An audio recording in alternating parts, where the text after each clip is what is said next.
In this video, I'm going to show you how to turn your Switch 2 back on if it's a permanent blank screen or it's not working when it's in sleep mode. So what you're first going to want to do is take the AC adapter and unplug it from the wall for at least 30 seconds just so it has its own soft reset. And then what you're going to want to do is on the Switch 2 console, you're going to want to press and hold the power button on the top for 20 seconds.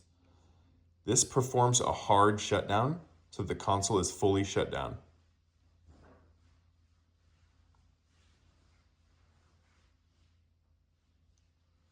There you go. And as you can see, the console is now fully shut down. So what we're going to do is we're going to take the AC adapter, and we're going to plug it into an outlet. Don't plug it into a power strip. Plug it into an outlet and then plug it in directly into the console. And now that it's plugged into the console, go ahead and push that power button again on the top of the console. And as you can see, the Nintendo Switch 2 is back on. So that's how you perform a hard shutdown of your Switch 2.